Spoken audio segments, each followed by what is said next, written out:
It is कि इस चीज से स्कोर आता है, कॉन्फिडेंस बढ़ता है और ये आसान है, दैट इज व्हाई मैं इस चीज के पक्ष में हूं। करना क्या है, अब सुन लो, 5 बातें ध्यान में रखनी है। जो सिंगल सेंटेंस यूज करने वाले हैं 5 बातें ध्यान में रखेंगे। रेडी है सारे? हेडिंग डाल लो, फिर मैं लिखवाता रह रहा हूं। हेडिंग डाल लो, 5 points to remember.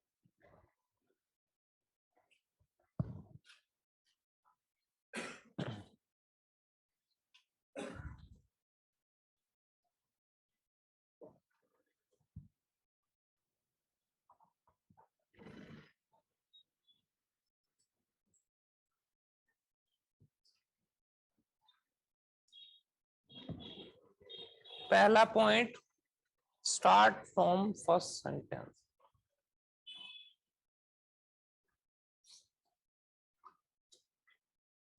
Start from first sentence.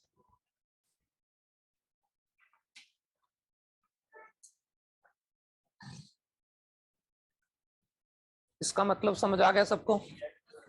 अगर आपके पेपर में रीड अलाउड में 4 सेंटेंसेस हैं तो शुरू करो फर्स्ट सेंटेंस से।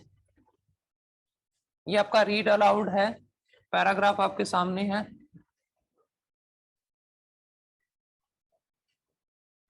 नॉर्मली रीड अलाउड में 3 सेंटेंसेस होते हैं। ऑनलाइन वालों ठीक ठाक हो सारे? समझ आ रहा है? बढ़िया। चलो, नॉर्मली इसमें 3 सेंटेंसेस होते हैं, थोड़ा ध्यान से समझना। 1, 2 एंड 3, 3 सेंटेंसेस हैं। हमेशा ट्राई करो कि पहले सेंटेंस से स्टार्ट करो। हमेशा ट्राई करो कि पहले सेंटेंस से स्टार्ट करो। अगर पहले सेंटेंस में, बच्चों के मन में अक्सर एक बात आती है, सर पहले सेंटेंस में मुश्किल वर्ड आया तो क्या करेंगे? मुश्किल वर्ड आया, एक आएगा, इट्स ओके, कोई बात नहीं, उसका सुलटारा कर लेंगे अपने।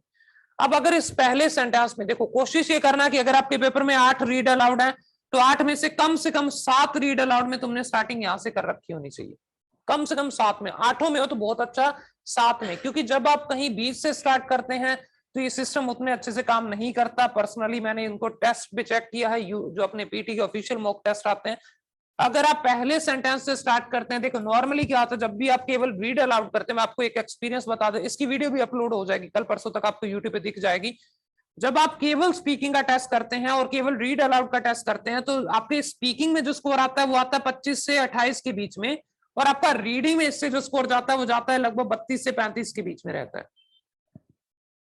मेरी बात को थोड़ा ध्यान से समझना, मैं समझाने की कोशिश करता हूँ। ये मेरा एवरेज है, मैं आपको बता रहा हूँ।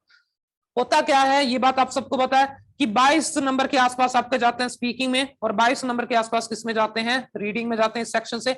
10 नंबर तो मिनिमम होते हैं। अब ये 22 स्पीकिंग वाले परफेक्ट नहीं हो पाते, किसी से नहीं होते, मेरे से भी नहीं होते, क्योंकि एक आधी गलती होती है, इंटोनेशन की गलती होगी, कभी एससीएस की गलती होगी।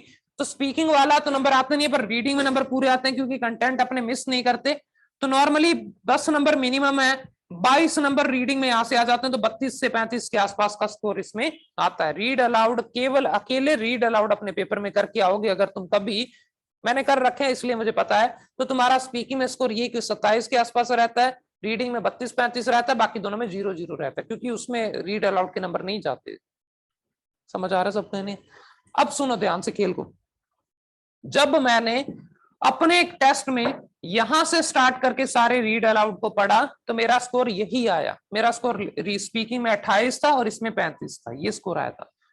जब मैंने अपना सारा टेस्ट यहां से यहां किसी और ब्लैंक से स्टार्ट करके, किसी और फुल स्टॉप से स्टार्ट करके किया, तो मैंने पाया कि मेरा ये वाले स्कोर में ज्यादा चेंज नहीं आया। इसमें 26 के आसपास रहा है, 28 ही रहा, 2 बार किया, पर इसमें बड़ा चेंज आया और इसमें स्कोर मेरा लगभग 22 से लेकर 24 के बीच में वेरी किया। 35 की जगह पर बहुत कम स्कोर आया था। और जब मैंने तीसरा काम किया कि मैंने किसी सेंटेंस के बीच में से कंटेंट को उठा के पढ़ना शुरू कर दिया, कहीं से भी रैंडम कोमा से या बीच में से कहीं से भी, तो मेरा स्कोर ये और कम होकर यहाँ पे 18, 16 से 18 के, ये चेंज नहीं हो रहा, स्पीकिंग में कोई चेंज नहीं आएगा, पर तुम्हारे रीडिंग में नंबर कम आएंगे। समझ आ रहा है? कुछ नहीं आ रहा? तो इट्स ऑलवेज बेटर कि आप हमेशा पहले से स्टार्ट करें। बट अगर पहले वाले सेंटेंस में यहाँ पे 5 ऐसे बड़े बड़े वर्ड है जिसके चक्कर में तुम्हें लगता है कि फ्लुएंसी खराब हो जाएगी, तो उसमें आपका स्कोर जो है यहाँ पर नुकसान करेगा। तो दैट इज वाई आप सेकंड से स्टार्ट कर दें, पर कोशिश ये करना कि हमेशा पहले सेंटेंस से स्टार्ट करो। समझ आ रहा है? कुछ नहीं आ रहा? कहने को मैं कह सकता हूँ जहां से मर्जी कर लो, बट मुझे पता है कि तुम्हारा स्कोर गड़बड़ कर सकता है। दैट इज वाई ये टेस्ट जो है, तीनों टेस्ट आपके सामने मैं अपलोड कर दूंगा अभी यूट्यूब पे, तीनों टेस्ट चेक कर लेना थोड़ा एक बार। हाँ भाई, कंटिन्यू करें, सेट हो सारे? नेक्स्ट पॉइंट आज कंटिन्यू करते हैं। तो पहला लेसन क्या है कि always start from the first sentence. ये क्लियर है सबको? अब सुनो, इन्हीं टेस्ट के दौरान ये भी पाया गया सेकंड नंबर पर कि अगर आपकी लेंथ जो है वो 6 वर्ड के आसपास है तो बहुत कम स्कोर आएगा। इस लेंथ को मेंटेन करना 8 से 15 के बीच में, और आपका एवरेज जो रहना चाहिए वो 10 से 12 के बीच में रहना चाहिए। मेरी बात समझ आ रही? कुछ नहीं है, थोड़े से बड़े 6 वर्ड 7 वर्ड नहीं, काम नहीं करेगा। 8 वर्ड मिनिमम है, और इससे पार ही रखना है। एवरेज रखना 12। अगर मुझे एक स्वीट स्पॉट बताना पड़े तो 12 हिट करके आना है।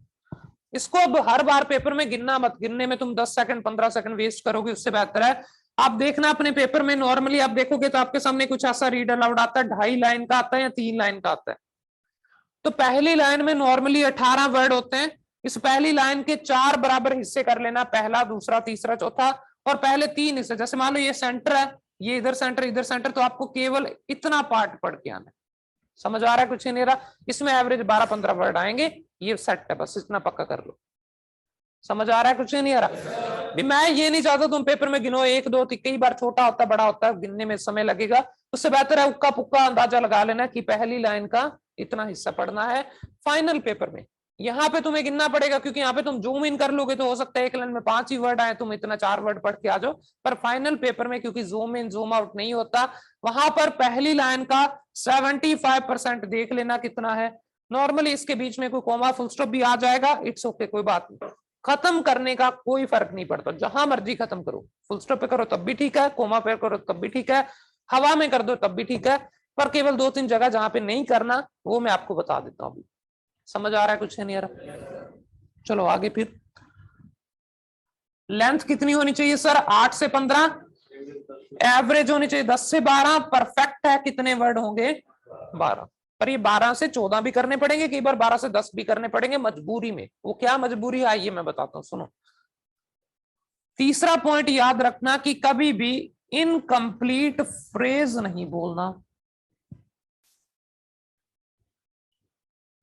इसका मतलब क्या होता है अब ये समझ लेना। क्यों मैंने कहा कि 12 से 14 भी करने पड़ेंगे, 12 से 10 भी करने पड़ सकते हैं, क्योंकि कई बार 12 वर्ड बिल्कुल एग्जैक्ट खत्म होंगे एंड पर जाकर। Many businesses are developing new strategies for advertisement and नहीं, ये नहीं चलेगा। समझ आ रहा है? क्योंकि यहां पर सेंटेंस का फील ऐसा आ रहा है कि सेंटेंस अभी आगे कंटिन्यू होगा, आपने कंटिन्यू नहीं किया, इसका मतलब आप में कहीं ना कहीं कोई गड़बड़ है। या तो इस एंड को बोलते ही ना, 11 पे खत्म कर देते।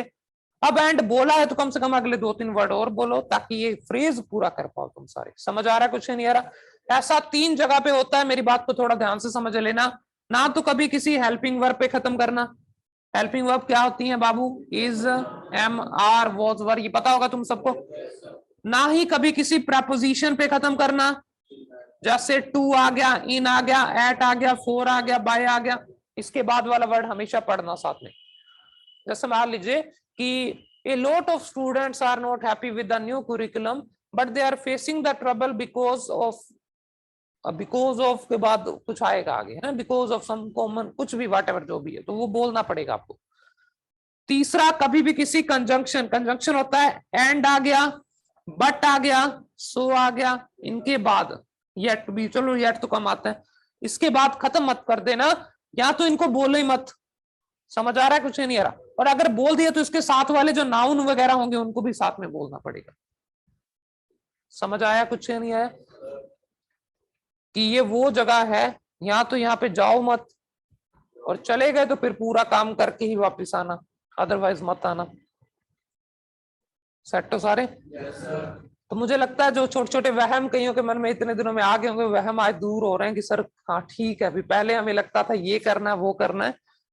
इससे बहुत फर्क पड़ेगा केवल इन्हीं चीजों को ध्यान में रखने से। 5 लेसन्स हैं, 5 में से 3 लेसन मैंने करवा दिए हैं। सबसे पहला starting from the first sentence. Second क्या है कि ट्राई करो 12-15 वर्ड बोलो। तीसरा क्या है कि खत्म करने टाइम थोड़ा दिमाग रख लेना, ध्यान रख लेना कि कहां पे खत्म कर रहे हैं आप सारे। चौथा लेसन ये लिख लो, पहले सारे लिख लिया कि सबने? अच्छा, हेल्पिंग वर्ब में मोडाल भी आते हैं, याद रखना। कैन, कुड, विल, वुड, शिल, शुड, ये सारे मोडाल भी हेल्पिंग वर्ब का पार्ट है। समझ आ रहा है? कुछ ही नहीं आ रहा तो किसी मोडाल पर खत्म नहीं करना कभी भी। कैन, मे, माइट, विड, वुड, वट एवर जो भी है, इन पर कभी भी बात को खत्म नहीं करना।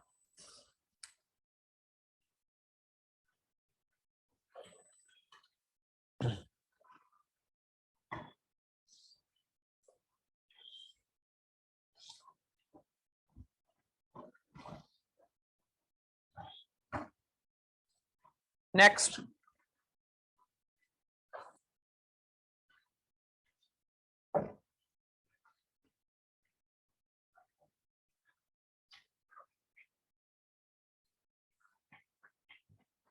इसके बारे में बड़ा डाउट है सर, रुकना है नहीं रुकना, चलना है नहीं चलना, क्या करना, तो ये बता देता हूँ। Comma, full stop. अगर आपके पेपर में, सुनो पहले खेल को समझ लो, हाँ भाई लिख लिया। अगर आपकी पहली लाइन में फुल स्टॉप आ गया मान लो, और फुल स्टॉप एग्जैक्ट 13 वर्ड के बाद है या 11 वर्ड के बाद है, 12 वर्ड के बाद है, 14 वर्ड के बाद है, तो परफेक्ट है काम, केवल ये एक लाइन बोल के आएंगे। समझ आ रहा है? इससे अच्छा तो कुछ हो ही नहीं सकता कि आपको खुद ही उसने मना कर दिया कि इसके बाद मत बोलना। समझ आ रहा है सबको? नहीं आ रहा? पर गड़बड़ तब होती है जब ये कोमा या फुल स्टॉप जो है ये यहाँ पे आ गया, 7 वर्ड के बाद फुल स्टॉप है, उसके बाद अगली लाइन चल रही है, फिर 11 वर्ड के बाद एक कोमा है, उसके बाद आगे चल रहा है, अगला फुल स्टॉप जो है वो 20 वर्ड के बाद आ रहा है, मतलब 7 4 यहाँ पे हैं, और ऐसा केस आपके सामने आएगा पेपर में। सुन लो पहले ध्यान से, ऐसे केस में हम यहाँ पे रुक नहीं सकते। क्यों नहीं रुक सकते? क्योंकि 7 ही वर्ड होंगे। या तो यहाँ पे रुक जाना क्योंकि 11 ठीक है, इट्स ओके, कोमा पे खत्म कर दो, क्या दिक्कत है, कुछ चक्कर नहीं है, पर कोमा पे खत्म करोगे जहां पे, वहां पर रेजिंग इंटोनेशन का इस्तेमाल मत कर देना, फॉलिंग इंटोनेशन आएगी। समझ आ रहा है? कुछ नहीं आ रहा? जैसे मान लीजिए, some people don't like cricket, apart from that, नहीं दैट ये तो रेजिंग था, अपार्ट फ्रॉम दैट ये फॉलिंग है। समझ आ रहा है? Some people don't like playing cricket, apart from that, ये ऐसे खत्म कर। समझ आ रहा है? कुछ नहीं रहा? ये मेरा 5वां पॉइंट भी है कि एंडिंग हमेशा कैसी होनी चाहिए, फॉलिंग इंटोनेशन पर। ये 5वां पॉइंट, एंडिंग ऑन, ये थोड़ा बीच में जगह छोड़ देना, भी सिखाना है इस पे ना, ending on falling intonation. Whether last word comma से पहले है, वेदर लास्ट वर्ड कोई कितना मर्जी तगड़ा वर्ड है, हम हमेशा उस पे कौन सी इंटोनेशन यूज करेंगे, फॉलिंग इंटोनेशन। फॉलिंग इंटोनेशन का मतलब ये वाली टोन आनी चाहिए कि आखिरी वर्ड को आपने खा लिया, आखिरी वर्ड को आपने बोला नहीं है, पूरा नहीं बोला, तो ये वाला फील आना चाहिए इसमें। That's only limit, that's the only limit.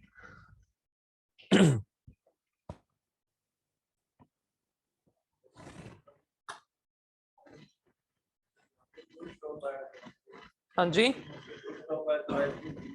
नहीं नहीं, फुल स्टॉप आया वहां पे भी फॉलिंग है, खत्म तो हमेशा फॉलिंग पे करना। फुल स्टॉप आया फिर तो करनी फॉलिंग था। हाँ भी करते हैं उस पर बात, एक मिनट। हाँ जी, 7 वर्ड पे यहाँ पे आ गया, मैं बताता हूँ, एक मिनट, सारा खेल ही दोबारा बता रहा हूँ, कंफ्यूजन आएगी मुझे पता था, दोनों साथ में हो रहे हैं यहाँ पे। मेरी बात को ध्यान से सुन लो। सबसे पहले आप ये डिसाइड करो, सुन लो, सबसे पहले ये डिसाइड करो कि खत्म कर शुरू कहां से करना है, वो तो पता है अपने को पहले से करना है। अब ये डिसाइड कर लो खत्म कहां पे करना है। उसके बीच में जितने भी कोमा फुल स्टॉप है उन पे वही करना है जो मैंने आपको कर बताया था। कोमा पर क्या करना है, रेजिंग, फुल स्टॉप पे क्या करना है, फॉलिंग करना है। अब जैसे यहाँ पे आ जाओ, ये फुल स्टॉप है, इस पे कौन सा होगा, फॉलिंग होगा। केवल जो लास्ट वर्ड है उस पर ये पक्का है, चाहे वो कोमा हो चाहे फुल स्टॉप हो, जो मर्जी, उस पे हमेशा ही क्या करना है, बस फॉलिंग कर, उस पे बात को खत्म करना है। बीच में चाहे कोमा आ रहे हैं, जो मर्जी आ रहा है, उस पे जो नॉर्मल अपने करते, कोमा पे क्या करते थे, रेजिंग, फुल स्टॉप पे क्या करते थे, तो ये काम कल वाला जो है वो सारा करना है। समझ आ गया? कुछ नहीं है? अरे हाँ है ना? अब इसमें 2 बातें और ध्यान रखना कि कभी भी देखो कोमा फुल स्टॉप पर पोज लोगे, बोलो हाँ है ना। मान लो ये एक बात और मैं आपको बता दूं, कई बच्चों के साथ ये भी दिक्कत आएगी कि सर 7 के बाद यहाँ पे कोमा आ गया, मान लो 9 वर्ड पे कोमा आ गया, और उसके बाद सेंटेंस आगे कंटिन्यू हो रहा है, और मेरे को पता है कि 9 वर्ड पे मैं इसको खत्म नहीं करना चाहता, 9 वर्ड कम रह जाएंगे, मैं इसको 12 पे करना चाहता हूँ या मैं इसको 11 पे करना चाहता हूँ। नहीं आया समझ? 7 पे पोज आएगा, क्यों आएगा, क्योंकि फुल स्टॉप है। 9 पे पोज आएगा, क्यों आएगा, क्योंकि कोमा है। अब जब भी पोज आएगा ना, तो पोज के बाद कम से कम 4 वर्ड और बोल दो, दैट्स अनदर लिमिट। कोमा के बाद या फुल स्टॉप के बाद तुरंत बंद मत कर देना, कम से कम 3 या 4 वर्ड, 4 वर्ड हो तो बहुत अच्छा, 4 वर्ड और बोलने, that's the only limit. Only क्या के मैंने 15-20 तो गिनवा दिए तुम्हें वैसे, 1 2 3 4, हाँ अब मैं 9 और 4 कितने वर्ड हो गए, 13 वर्ड हो गए। मतलब कहीं ऐसा ना हो जाए, मैं इसको थोड़ा सा कम कॉम्प्लिकेटेड एक एग्जांपल आपको दे देता हूं। जैसे मान लीजिए उसने लिखा, एक लाइन चलती हुई आ रही थी, यहाँ पे फुल स्टॉप आया, ये फुल स्टॉप 11वें वर्ड पे आ गया। अब आपको याद आ रहा है कि अनमोल सर ने कहा था 12 वर्ड बोलने, तो कहीं ऐसा मत कर देना कि 11 बोल के फिर अगली लाइन के एक वर्ड बोल के चुप कर दो, नहीं कि 12 पूरे कर दिए, नहीं, या तो 11 पे रुक जाते। अब चले हो तो कम से कम 4 वर्ड और बोलो, फिर खत्म करो इसको। खत्म कैसे करना, फॉलोइंग इंटोनेशन। आया समझ? yes, अच्छा, अगर यहाँ पे खत्म करना है तो यहाँ पे कैसा इंटोनेशन आएगा बताओ? फॉलोइंग आएगा। क्यों आएगा? क्योंकि यहाँ पे क्या है, मान लो यहाँ पे कोमा होता तो रेजिंग अप। समझ आ रहा है कुछ नहीं आ रहा? ये टोन अपने दिमाग में रखना, पक्की बात है? क्या आपको पांचों बातें समझ आ चुकी हैं? मैं दोबारा रिपीट कर देता हूँ, पहले सेंटेंस से हमेशा स्टार्ट करेंगे, कभी भी बीच में से बुरा टाइम आ गया तो बीच में से कर देना, और सबसे बुरे टाइम में आप किसी भी बीच में से भी चक के बोल देना, बट मैं नहीं चाहता आप ऐसा करें, उसका फायदा नहीं कुछ भी। सेकंड आ जाओ, लेंथ कितनी होनी चाहिए इसकी? 15 वर्ड के आसपास, सॉरी 12, 10 से 12 के बीच में, 15 मैक्सिमम है। कभी भी फ्रेज को इनकम्प्लीट मत छोड़ना, कभी भी कोमा और फुल स्टॉप के पोज को ओमिट मत करना। कोमा और फुल स्टॉप है तो उसके बाद कम से कम 3-4 वर्ड और बोल के आने हैं अगर आपने उसको ऐड किया तो, या फिर कोमा फुल स्टॉप पे बात खत्म कर दो। समझ आ रहा है? कुछ नहीं आ रहा? और सबसे लास्ट क्या था कि हमेशा जैसे ही खत्म करोगे तो हमेशा कैसा इंटोनेशन होना चाहिए? Following intonation. अब इस चीज को जब तुमने इतना प्लान कर लिया तो काम ये करना है कि जब अपने पेपर में बैठे हो, जैसे रीड अलाउड आएगा तो पहले 5 सेकंड में मेरे ख्याल से डिसाइड कर लेना, 5 सेकंड में, कि कहां तक पढ़ना है। अगले 1 सेकंड में ये डिसाइड करना कि कहां पे कैसा इंटोनेशन आएगा।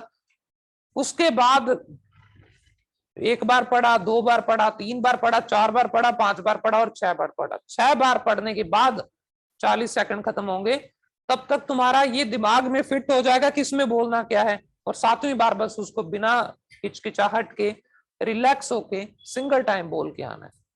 जैसे तुमने बोल दिया तुरंत नेक्स्ट बटन पे क्लिक कर देना, तुरंत करना है। दिस इज अनदर कैच कि केवल जैसे ही खत्म किया तो केवल 1 सेकंड का टाइम है मैक्सिमम, उसमें नेक्स्ट करना, यस करना, अगले क्वेश्चन पे चले जाएंगे आप।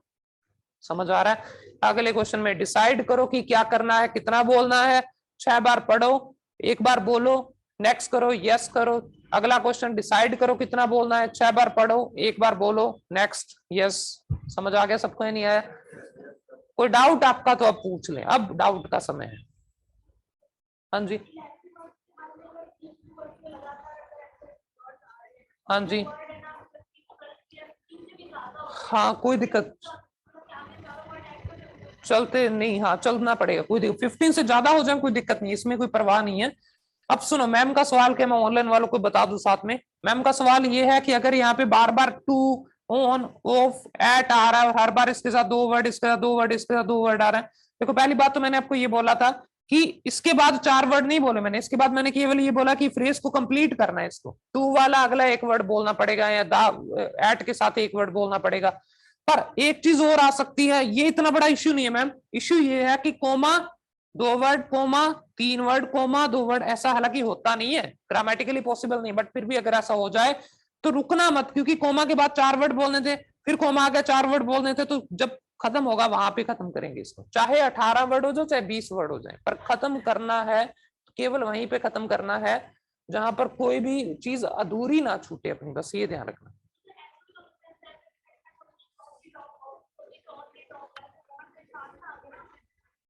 हाँ तो ये कोई फर्क नहीं पड़ता, चल